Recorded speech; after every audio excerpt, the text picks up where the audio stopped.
준상아, 이런 걸 어머니께 받으려고 했어? 그것도 몰래? 이런 천하의 못된 놈아! 너 한번 맞아봐야 정신 차리겠니? 형한테 한번 죽도록 맞아볼래?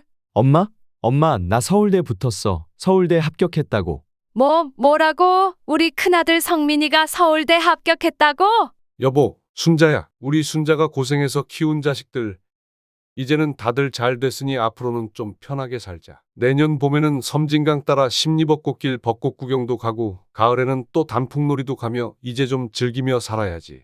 아무렴요. 그렇고 말고요. 당신도 참 고생했어요. 창밖으로 보이는 벚꽃으로 이 아름다운 봄을 시샘하는 봄비가 내렸습니다. 제 눈가도 제 마음도 추적추적 내리는 봄비와 함께 젖어들고 있었죠.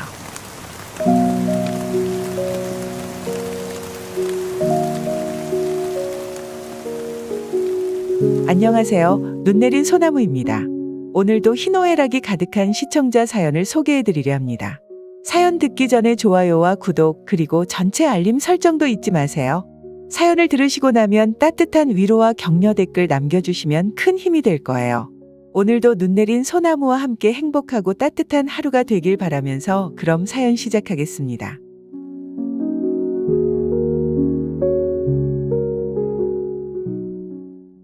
안녕하세요. 경남 하동에서 혼자 살고 있는 7학년 3반 박순자입니다. 지난 겨울 그날도 평소처럼 마당에 감나무에 물을 주고 있었어요. 갑자기 눈앞이 핑 돌더니 온 세상이 캄캄해졌습니다. 어르신, 정신 들리세요? 어르신? 희미하게 들리는 목소리에 간신히 눈을 떴습니다. 낯선 하얀 천장, 소독약 냄새. 이게 꿈인가 싶었죠. 어르신, 다행히 이웃분이 발견하셔서 큰일은 면하셨어요. 하지만 이대로 혼자 계시다간 정말 위험합니다. 의사 선생님이 걱정이 가득한 눈으로 저를 바라보며 말씀하셨어요. 저의 온몸은 처음 보는 의료기기들로 뒤덮여 있었습니다. 어르신, 연락드릴 가족분 계신가요? 전화번호 알려주시면 제가 바로 연락드리겠습니다. 간호사가 제 팔에 링거를 꽂으며 물었습니다. 저는 한참을 망설였어요. 서울에서 잘 살고 있는 큰아들, 부산에서 사업하는 작은아들. 명절에나 얼굴 보는 자식들인데 이런 일로 연락하자니 마음이 무거웠죠. 어르신, 당뇨 수치가 많이 불안정하세요. 합병증이 이미 시작됐어요. 혼자 계시면 정말 위험합니다. 시청자 여러분, 제가 겪은 이야기를 끝까지 들어주시고 여러분의 따뜻한 위로와 조언을 댓글로 남겨주시면 감사하겠습니다. 사실 저는 평생을 하동에서만 살았어요. 40년 전 25세 새색시로 이 마을에 시집왔죠. 남편과 함께 이 넓은 들판을 일구며 살았습니다. 순자야, 우리 애들 서울로 공부시키자. 농사 짓는 부모 밑에서 자라도 애들은 더 넓은 세상을 보게 해주고 싶어. 남편은 항상 그렇게 말했어요. 우리는 매일 새벽부터 일어나 논밭을 메고 저녁이면 아이들 공부를 봐주었죠. 끼니를 걸으면서도 아이들 학원비만큼은 꼬박꼬박 보냈습니다. 그러던 어느 날 아들에게서 전화가 왔습니다. 엄마, 나 서울대 붙었어. 서울대 합격했다고. 큰아들 성민이가 대학 합격 소식을 전했을 때 남편은 마을 어르신들께 돼지 한 마리를 잡아 잔치를 벌였어요. 동네 입구에는 하동의 자랑 김성민 서울대 합격이란 큰 플랜카드가 여기저기 걸렸죠. 세상에 부러울 것 없었어요. 그동안 허리 휘어가며 고생고생 키운 아들놈이 국내 최고의 학교에 들어갔으니깐 말이죠. 여보, 순자야. 우리 순자가 고생해서 키운 자식들.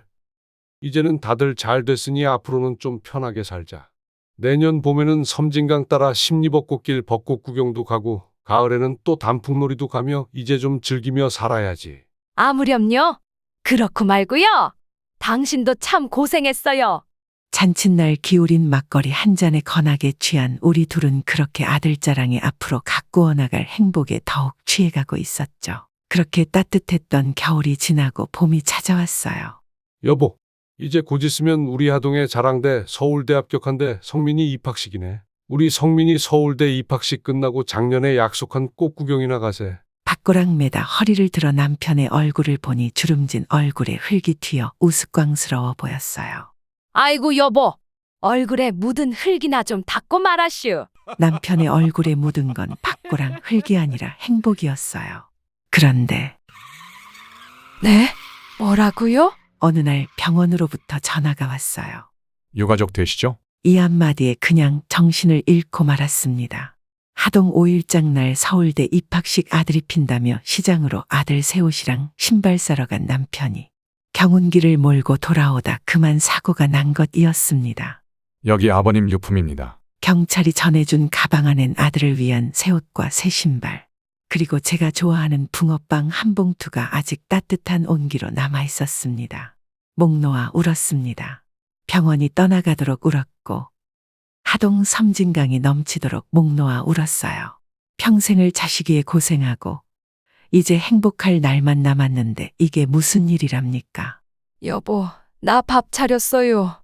일어나세요. 매일 아침 남편을 습관처럼 부르다가 남편의 빈자리를 보고 목이 메어 울던 날들, 가슴으로 울던 날들이 얼마나 많았는지 몰라요.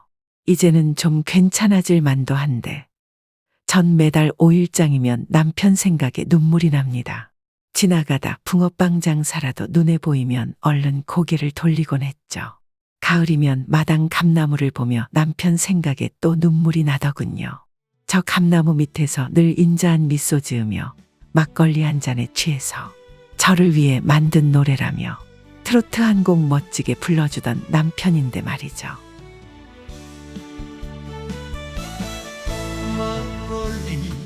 막걸리 감나무 주렁주렁 하동의 순자 고생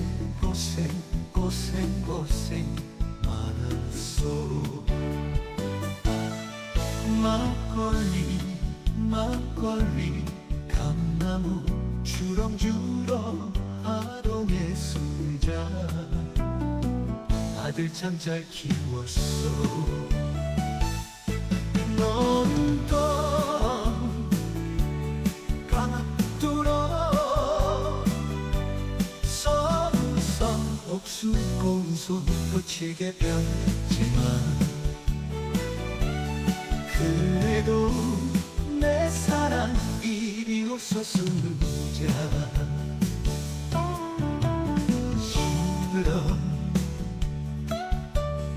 힘들어 둔한 당신이지만 막걸리 이리와 한 잔 받으시오. 하동의 순자 내 사랑 순자. 막걸리 이리와 한 잔 받으시오. 하동의 순자 내 사랑 순자. 하동의 순자 내 사랑 순자. 그렇게 사랑하는 남편을 하늘나라로 떠나보냈습니다. 사구제가 끝나고 남편이 잠든 곳, 막걸리 한 잔과 홍시감 3개, 붕어빵 한 봉지를 놓아주고 오는 길. 섬진강 십리벚꽃길을 따라 하얀 벚꽃이 흐드러지게 피어 있었습니다. 봄이면 같이 벚꽃 구경 가자던 남편의 말이 떠올랐습니다. 여보, 순자야. 우리 순자가 고생해서 키운 자식들 이제는 다들 잘 됐으니 앞으로는 좀 편하게 살자. 내년 봄에는 섬진강 따라 십리벚꽃길 벚꽃 구경도 가고 가을에는 또 단풍놀이도 가며 이제 좀 즐기며 살아야 돼. 창밖으로 보이는 벚꽃으로 이 아름다운 봄을 시샘하는 봄비가 내렸습니다. 제 눈가도 제 마음도 추적추적 내리는 봄비와 함께 젖어들고 있었죠.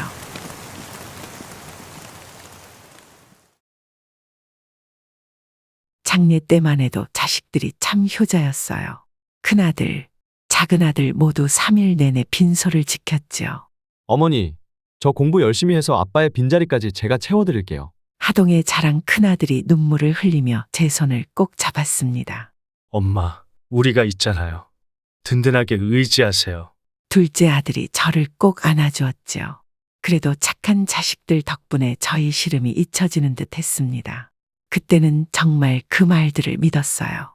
하지만 세상 참 무상한 것. 그 후 10년이 지나고 자식들이 결혼하고 나서부터 하나 둘씩 변해가더라고요. 어머니, 이번 주말에 처갓집에 가기로 해서. 엄마, 요즘 애들 학원이 너무 많아서 시간이 없네요. 처음엔 한 달에 한 번이던 방문이 두 달에 한 번, 석 달에 한 번으로 줄어들더니 이제는 명절에도 얼굴 보기가 힘들어졌어요. 전화 통화할 때면 며느리들 목소리에서 불편함이 느껴졌고 아들들은 점점 더 어색해져 갔죠. 남편이 살아있었다면 이렇게까지 멀어지진 않았을 텐데 밤이면 텅 빈 방에 앉아 남편 사진을 보며 얘기했어요. 여보, 우리 자식들 잘 되라고 그렇게 고생했는데 이제는 나조차도 부담스러워하네요. 그래도 저는 괜찮다고 생각했어요. 자식들이 잘 사는 게 제 소원이었으니까요. 아플 때도 혼자 버티면서 살았습니다. 그런데 이번엔 정말 제 힘으로는 어쩔 수 없더라고요. 어르신, 119 구급차가 필요할 것 같아요. 혈압이 많이 불안정하세요. 의사 선생님의 말씀에 병실에 있던 이웃들의 얼굴이 하얗게 변했어요. 어머니, 이러시면 안 됩니다. 서울 큰 병원에서 정밀 검사를 받으셔야 해요. 이대로 두면 뇌졸중이나 심장마비로 이어질 수 있습니다. 하동병원에서 일주일을 입원해 있는 동안 동네 이웃들이 번갈아가며 저를 돌봐주셨어요. 남편이 떠난 뒤로 늘 이웃들의 정으로 살아왔는데 이제는 그것도 미안해지더라고요. 순자 어머니, 이제는 자제분들한테 연락드리는 게 좋을 것 같아요. 평소 절친한 옆집 김순희 씨가 조심스레 말을 꺼냈어요. 마침 그때 작은 아들에게서 전화가 왔어요. 엄마, 이번 주말에 뭐 하세요? 애들이 할머니 보고 싶다고 해서요. 평소엔 없던 일인데 하느님이 도와주시나 싶었죠. 우리 민수 목소리가 왜 이리 다정해? 사실은 엄마가 작은 아들은 제 병원 이야기를 듣자마자 다음날 바로 달려왔어요. 엄마, 이러시면 어떡해요? 제가 모실게요. 부산에서 살면 바다도 보실 수 있고 좋잖아요. 며느리도 전화가 왔어요. 어머님, 저희가 모실게요. 방도 따로 있으니까 편하실 거예요. 어안이 벙벙했습니다. 평소에는 그렇게 냉담하던 아이들이 제가 아프다니깐 이렇게 적극적일 줄이야. 병이 오히려 복이 된 건가요? 가슴이 따뜻해졌어요. 부산으로 가는 차 안에서 작은 아들이 말했어요. 엄마, 아버님 가시고 혼자 계시느라 많이 힘드셨죠? 이제는 저희가 모실게요. 며느리도 정성껏 방을 준비해줬더라고요. 창밖으로 바다가 보이는 예쁜 방이었죠. 어머님, 여기 이불도 따뜻한 거로 준비했어요. 저녁에는 같이 바다 보러 가요. 손주들도 깍듯이 인사하고 주말이면 저랑 공원도 가자고 하고 세상이 꿈만 같았어요. 순자야, 우리가 늘 걱정했잖아. 이제 자식들이 잘 모시니 얼마나 다행이냐. 고향 친구가 전화로 안부를 물을 때마다 저는 자랑스레 대답했죠. 그러게, 자식 복은 있나 봐. 하지만 이런 행복도 잠시였어요. 제가 그들의 진심을 알게 되기까지는 그리 오래 걸리지 않았거든요. 어느 날 밤 우연히 들은 대화 한마디가 제 인생을 완전히 뒤흔들어 놓을 줄은 몰랐습니다. 그날 밤이었어요. 속이 쓰려 잠이 안 와서 물을 마시러 가려는데 여보 힘들지? 조금만 참아. 작은 아들이 며느리에게 속삭이는 소리가 들렸어요. 아버지가 남기신 땅. 하동군 그 땅 말이야. 거기 관광신도시로 개발한다는 소문 못 들었어? 네, 너무 힘들어요. 어머니 냄새도 나고 언제까지 이러고 있어야 해요. 며느리가 한숨을 쉬며 속삭이더군요. 응, 내가 요양원 알아보고 있으니까 조금만 기다려. 어머니 환심을 사야 형님 대신 우리가 좀 더 재산을 받을 수 있지. 그 순간 하늘이 무너지는 것 같았어요. 심장이 쿵쾅거리고 숨이 가빠졌죠. 벽을 짚고 서 있는데 다리가 후들거렸어요. 아, 그래서였구나. 갑자기 지난 2주간이 파노라마처럼 스쳐 지나갔어요. 매일 챙겨주던 영양식, 약, 일부러 저를 데리고 다니던 바닷가 산책까지 모든 게 연기였던 거죠. 그때 작은 아들 핸드폰이 울렸어요. 형님, 이 시간에 웬일이세요? 네? 어머니요? 아, 그게? 숨죽여 듣고 있던 제 귀에 큰아들 목소리가 들리는 듯했어요. 어머니가 거기 계시다며? 왜 연락도 없이? 형님, 잠깐만요. 진정하시고. 당장 어머니 모시고 서울로 와. 안 그러면 내일 당장 내려갈 거야. 발걸음 소리가 다급해졌어요.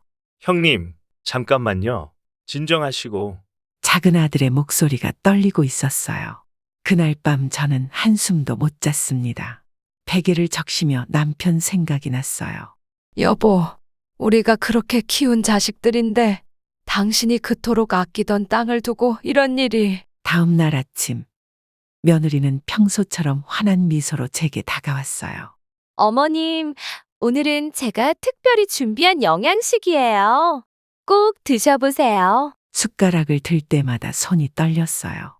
어제 들은 대화가 귓가에 맴돌았거든요. 어머니 냄새도 나고. 요양원 알아보고 있으니까. 어머님, 괜찮으세요? 얼굴이 안 좋아 보이시는데. 며느리의 걱정스러운 듯한 눈빛이 이제는 전부 가식으로만 보였어요.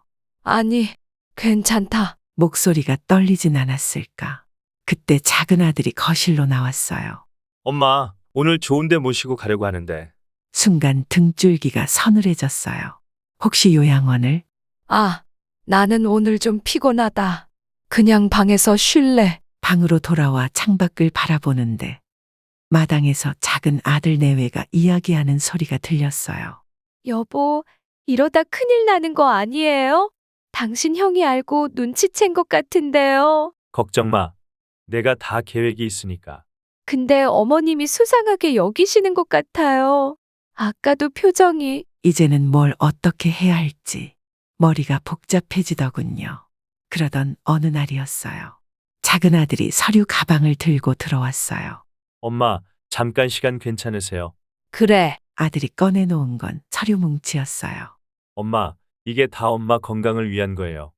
요즘은 이런 걸 미리미리 해놓는 게 좋대요. 아들은 조심스레 말을 이어갔어요. 혹시 모를 일이 있으면 안 되니까. 재산관리 위임장하고 요양원 입소 동의서. 순간 머리가 핑 돌았어요. 아, 드디어 이런 날이 왔구나. 엄마, 그래. 근데 이런 건 천천히 해도 되지 않겠니? 아니에요, 엄마. 지금 해놓으셔야. 작은 아들의 다급한 목소리. 그때였어요. 현관문 초인종이 울렸고 어머니, 어떻게 된 거예요? 몸은 좀 괜찮으세요? 저한테 연락이라도 하지 그러셨어요. 큰아들 성민이가 불쑥 들어왔어요. 순간 작은 아들의 얼굴이 하얗게 변하더군요. 형이 어떻게 왔어? 동생, 우리 어머니 모시느라 수고 많았어. 이제는 내가 모실 차례야. 방 안의 공기가 얼어붙는 것 같았어요. 큰아들은 작은 아들 손에 들린 서류를 한참 바라보더니 어머니, 이게 무슨 서류예요? 아, 이거? 그게. 작은 아들이 당황한 듯 말을 더듬었어요. 그 순간 저는 마음을 단단히 먹었습니다. 이제는 제가 결단을 내려야 할 때가 온 것 같았어요. 어머니, 제가 이 서류들 좀 볼게요. 큰아들이 작은 아들 손에서 서류들을 낚아채듯 가져갔어요. 형님, 그건. 준상아, 이런 걸 어머니께 받으려고 했어? 그것도 몰래? 이런 천하의 못된 놈아! 너 한번 맞아봐야 정신 차리겠니? 형한테 한번 죽도록 맞아볼래? 순간 작은 아들의 얼굴이 붉어졌어요. 형님도 할 말 없을 텐데요. 어머니 땅 개발된다는 소식 듣고 갑자기 오신 거잖아요. 방 안이 순식간에 얼어붙었어요. 눈앞에서 벌어지는 광경이 마치 연극을 보는 것 같았습니다. 뭐 임마? 내가 언제? 다 알아요. 형님은 평소에 어머니 안 찾으시다가. 그때였어요. 둘 다 그만해라. 제가 조용히 말했어요. 어머니. 다 들었다. 어젯밤에 두 아들의 얼굴이 창백하게 변했어요. 작은 애는 요양원에 보내고 땅을 차지하려 했고 큰애는 그걸 듣고 달려왔고. 어머니, 저희는? 그만. 이제 그만해라. 천천히 일어나 창가로 걸어갔어요. 부산 바다가 멀리 보였습니다. 나는 말이다. 내 아버지가 돌아가시고 나서 매일 밤 혼자 울었단다. 너희라도 곁에 있었으면 좋겠다고. 근데 이제 알겠구나. 눈물이 흘러내렸지만 목소리는 단단했어요. 둘 다 가거라. 난 내일 하동으로 내려갈 테니. 엄마, 그럴 순 없어요. 엄마 건강이 너무 안 좋잖아요. 맞아요, 어머니. 지금 상태로는 저희 집에 가셔야 해요. 전 고개를 저었어요. 이제 알았다. 내가 가진 게 있으니까 너희가 이러는 거지? 그래, 어미 속이 이렇게 썩는데 그 땅이 다 무슨 소용이겠니? 내가 바보같이 너희가 이렇게 달라진 게 효심해서라고 믿었구나. 말을 잇는 제 눈에서 눈물이 떨어졌어요. 어머니, 저희가 잘못했습니다. 아니에요. 오해예요. 제발. 두 아들이 제 발 앞에 무릎을 꿇었어요. 마치 어릴 때처럼 말이죠. 얘들아, 너희 어릴 때 기억나니? 내 아버지가 밤늦게까지 논에서 일하고 들어와서도 너희 공부시키는 것만큼은 절대 포기하지 말자고 했었지. 창밖의 하늘을 바라보며 말을 이었어요. 그 땅이, 그 돈이 그렇게 중요했니? 아들들이 고개를 떨구었어요. 그래, 세상이 각박하지. 돈이 최고인 세상이고. 잠시 숨을 고르고 말을 이었어요. 근데 말이다. 난 그 돈보다 그 땅보다 너희들의 진심이 보고 싶었어. 휴대폰을 꺼내 이장님께 전화를 걸었어요. 이장님, 제가 지난번에 말씀드린 대로 진행해 주세요. 네? 어머니 그래도 괜찮으시겠어요? 괜찮습니다. 어차피 전 결심했으니까요. 전화를 끊고 두 아들을 바라봤어요. 둘 다 이리 와봐라. 너희한테 할 말이 있구나. 얘들아, 그 땅 이미 기부했단다. 네? 네? 아들들의 눈이 휘둥그레졌어요. 정확히는 마을 복지관하고 양로원 부지로 기부했지. 한 달 전에 계약도 다 끝났어. 어머니. 그게 무슨 말씀이세요? 작은 아들이 말을 더듬었어요. 내 아버지가 늘 하시던 말씀 있잖니? 우리 동네 어르신들 모실 곳이 없다고. 요양원은 너무 비싸서 못 가시는 분들 많다고. 큰아들이 벽을 짚으며 주저앉았어요. 그럼 그동안 저희가 헛다리 짚은 거였어요? 그래, 너희들 다툴 것도 없어. 이제 아무것도 없으니까. 숨죽여 흐느끼는 소리가 들렸어요. 아들들이 얼마나 망연자실했는지 말로 다 못할 것 같았어요. 난 이제 하동으로 내려갈 거야. 거기 복지관이랑 양로원이 다 지어지면 거기서 봉사활동도 하고 남은 생은 그렇게 보내려고. 어머니, 저희가 너무 늦게 깨달았네요. 큰아들이 흐느끼며 말했어요. 아니다. 늦은 건 없어. 이제라도 깨달았으면 됐지. 창밖을 보니 노을이 지고 있었어요. 난 내일 아침 첫 차로 내려갈 테니 너희들도 각자 집으로 돌아가렴. 근데 엄마, 혼자서 무슨 수로? 작은 아들이 걱정스레 물었어요. 걱정 마라. 나한테는 든든한 후원자들이 있으니까. 후원자요? 큰아들이 의아한 듯 물었어요. 그래. 복지관에서 일하시는 김 선생님, 동네 약국 원장님, 보건소 간호사 선생님. 다들 내 건강 관리를 도와주시기로 하셨어. 내가 쓰러졌을 때 119 부르고 병원까지 모셔다 주신 이장님 부부도 계시고. 잠시 숨을 고르고 말을 이었어요. 난 이제 알았단다. 피보다 진한 게 정이라는 걸. 돈으로 살 수 없는 게 사람 마음이라는 걸. 아들들의 고개가 더 깊이 숙여졌어요. 그리고 내가 모아둔 돈으로 작은 집도 하나 계약했어. 복지관 바로 앞이야. 거기서 살면서 매일 봉사도 하고 내 또래 할머니들이랑 말동무도 하면서. 잠시 말을 멈추고 창밖을 바라봤어요. 석양이 바다에 붉게 물들고 있었죠. 나도 이제야 찾았어. 진짜 행복이 뭔지. 어머니, 저희가 잘못했어요. 큰아들이 무릎을 꿇으려 했지만 제가 손을 들어 말렸어요. 이제 그만해라. 너희한테 화가 난 게 아니야. 그저 실망했을 뿐이지. 방을 정리하며 짐을 싸기 시작했어요. 며느리가 놀란 듯 쳐다보더니 무어라 말을 걸려다가 고개를 숙이고 방을 나갔죠. 앞으로 한 달에 한 번씩 마을 노인정에서 의료봉사가 있단다. 거기서 보자꾸나. 짐을 다 싸고 현관으로 나오며 말했어요. 네. 봉사활동 한번 해보는 게 어떻겠니? 너희 아버지가 늘 하시던 말씀 있잖아. 받은 만큼 나누며 살자고. 아들들의 눈에 눈물이 고였어요. 다음 날 아침 저는 홀로 하동행 버스에 올랐습니다. 마음이 이상하게 가벼웠어요. 여보, 이제야 제가 진짜 부자가 된 것 같아요. 재산이 아닌 마음이 부자가 됐어요. 창밖으로 스치는 구름을 보며 남편에게 말을 걸었어요. 한 달 뒤 첫 의료봉사 날이었어요. 노인정 입구에서 누군가가 보였습니다.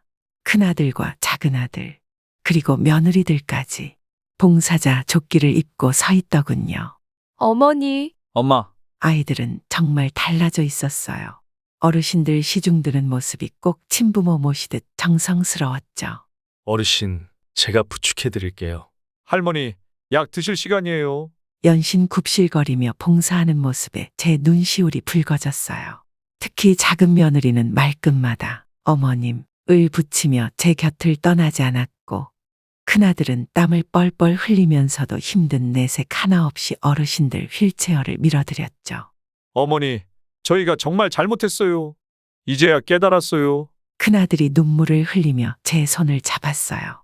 돈보다 중요한 게 뭔지 이제 알겠어요. 작은 아들도 울먹이며 말했죠. 그렇게 석 달이 지났어요. 아이들은 한 번도 빠짐없이 봉사활동에 나왔고, 제게도 자주 전화를 했죠.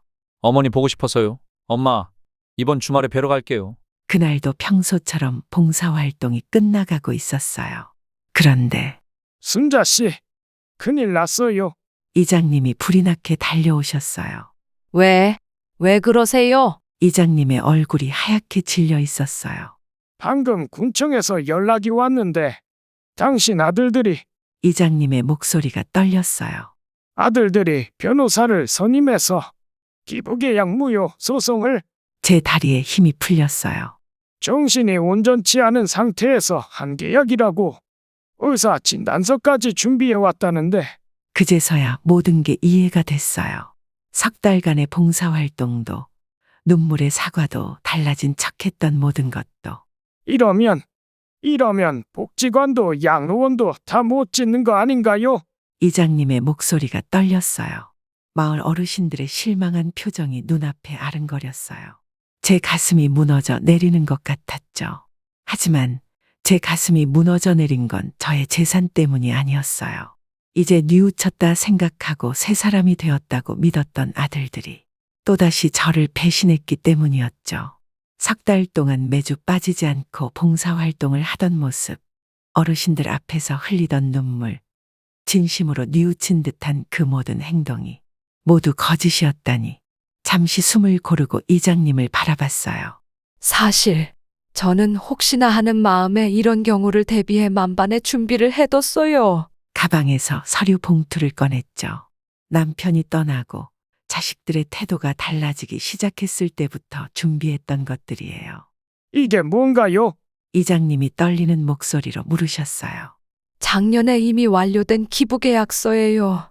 법적 효력이 모두 완료된. 제 손에 들린 것은 공증받은 계약서와 정신감정 진단서, 그리고 그동안의 모든 과정을 기록한 자료들이었어요. 어르신, 그동안의 병원 기록과 정신감정 기록, 기부 과정의 모든 증거가 있네요. 자식분들의 소송은 전혀 문제되지 않습니다. 김 변호사님의 말씀이 제 귀에 울렸어요.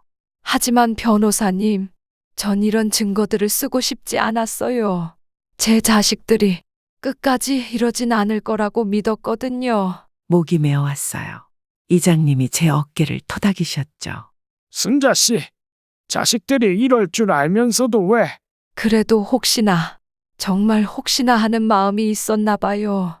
석 달 동안 매주 나와서 봉사하는 모습을 보면서 우리 애들이 진짜 달라졌구나. 이제 돈보다 중요한 걸 알았구나. 그렇게 믿고 싶었나 봐요. 눈물이 주르륵 흘렀어요. 이장님, 우리 동네 어르신들 실망시킬 순 없잖아요.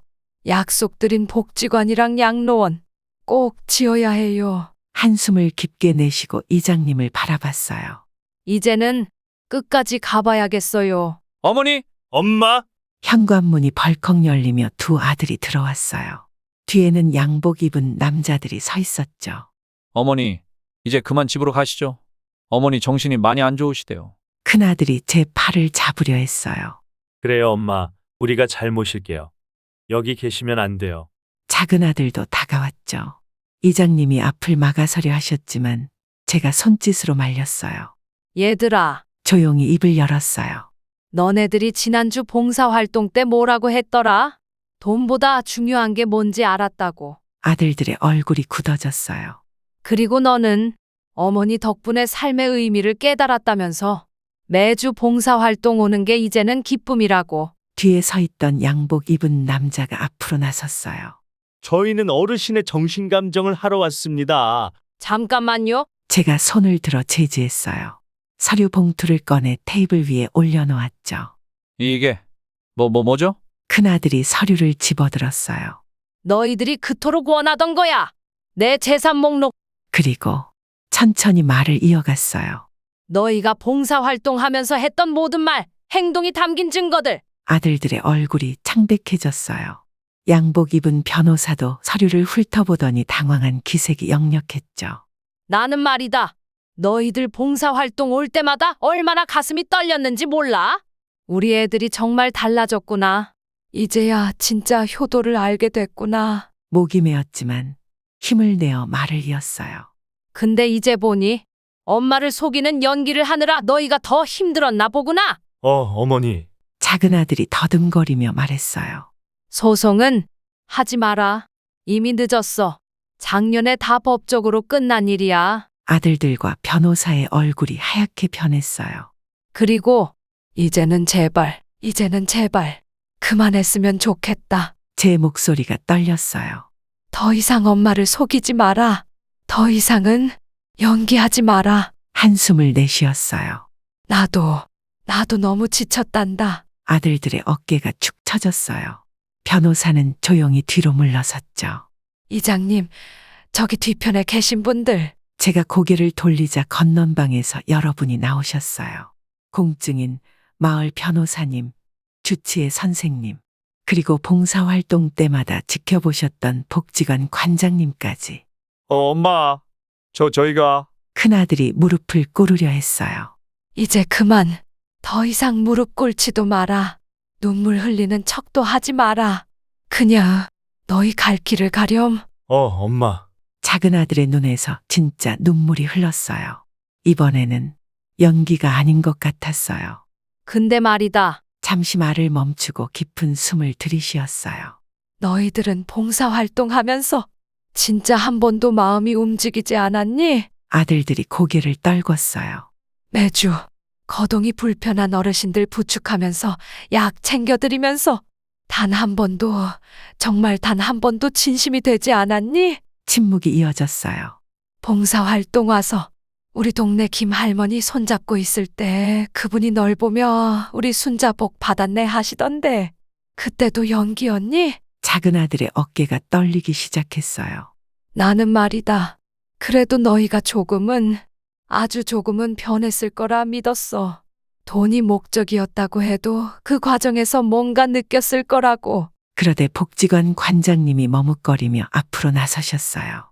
실은 두 분이 봉사활동 마치고 돌아가실 때 몰래 기부하신 돈이 있습니다. 네, 이장님이 놀란 눈으로 보셨어요. 두 분 다 매주 조금씩 기부를 하셨어요. 절대 어머님께 알리지 말라고 하셨죠. 관장님이 기부 기록부를 펼쳐 보이셨어요. 아들들의 얼굴이 붉어졌어요. 서로 얼굴을 마주보더니 당황한 듯 고개를 돌렸죠. 그리고 지난주에는 관장님이 말을 이으셨어요. 큰아드님이 장애인 할머님 휠체어를 새로 사드렸고 작은아드님은 저소득층 어르신 도시락 값을 한 달치 쏘셨어요. 그만요. 큰아들이 떨리는 목소리로 말을 막았어요. 어머니. 저희가. 작은 아들이 말을 잇지 못하고 흐느끼기 시작했어요. 그제서야 제가 이해했어요. 자식들의 마음속에서 벌어진 작은 변화를, 돈과 욕심이 전부였던 그들 마음에 생긴 작은 균열을. 봉사할 때마다 할머님들이 어머니 모습으로 보였어요. 큰아들이 떨리는 목소리로 말했어요. 처음엔 연기였는데 언제부턴가. 작은 아들도 말을 이었죠. 욕심이 너무 컸어요. 큰아들이 흐느끼며 말했어요. 아버지가 남기신 땅에 욕심이 나서 처음엔 그것만 보였는데. 작은 아들도 이어 말했죠. 봉사활동 하면서 매주 어르신들 뵈면서 마음이 조금씩 변하긴 했나 봐요. 근데 그걸 인정하기가 싫었어요. 돈에 대한 욕심, 그리고 변해가는 마음 사이에서. 큰아들의 목소리가 떨렸어요. 결국 또 돈을 선택했구나. 제가 작은 한숨을 내쉬었어요. 이장님이 조용히 제 어깨를 잡으셨어요. 순자 씨, 어쩌면 이게 다 자식들을 위한. 제가 손을 들어 말씀을 막았어요. 이장님, 이제 다 끝났어요. 더 이상은 그리고 아들들을 바라봤죠. 너희들도 이제 그만 가렴. 앞으로는 복지관에 올 필요도 없어. 봉사활동도 더 이상은 하지 마라. 엄마, 작은 아들이 한 발 앞으로 나섰어요. 우리가 일주일만, 아니 딱 한 번만 더 기회를. 됐다. 고개를 저었어요. 이제 와서 또 다른 연기를 보고 싶진 않구나. 너희의 진심이 뭔지 나도 더는 알고 싶지 않아. 창밖을 바라보니 노을이 지고 있었어요. 저녁 무렵이면 늘 남편 생각이 났죠. 아버지가 그토록 지키고 싶어 하셨던 땅. 결국 새로운 복지관이 되어 마을 어르신들을 위해 쓰이게 됐다.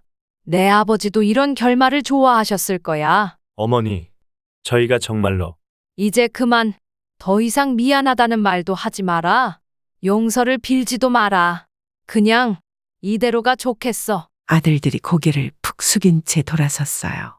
현관문이 닫히는 소리가 어둠 속에 울렸죠. 창가에 서서 멀어지는 아들들의 뒷모습을 바라봤어요. 순자 씨, 괜찮으세요?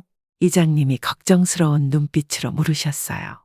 네, 이제는 정말 괜찮아요. 오히려 제 마음이 이상하게 편안해졌어요. 사실 전 아들들이 봉사활동하면서 조금씩 기부를 했다는 걸 알고 있었어요. 제 입가에 작은 미소가 번졌어요. 매주 그들의 마음에 작은 변화가 생기는 걸 지켜봤죠. 그래서 혹시나, 정말 혹시나 하는 마음에 소송 준비도 미루고 미뤘던 거예요. 복지관 관장님이 따뜻한 차를 내어주셨어요. 하지만 이제 됐어요. 더 이상 기대하지 않기로 했으니까요. 차를 한 모금 마시며 말했어요. 이제부터는 제가 정말 하고 싶었던 일을 하면서 살려고 해요. 하고 싶은 일이요? 이장님이 물으셨어요. 네. 새로운 복지관이 완성되면 잠시 말을 멈추고 창밖을 바라봤어요. 새로운 복지관이 완성되면 제가 거기서 살면서 봉사활동을 하려고 해요. 제가 가진 걸 나누면서 살고 싶어요. 잠시 침묵이 흘렀어요. 근데 순자 씨, 아들들은 정말 용서할 수 없는 건가요? 이장님이 조심스레 물으셨어요. 창밖을 바라보며 깊은 숨을 내쉬었죠.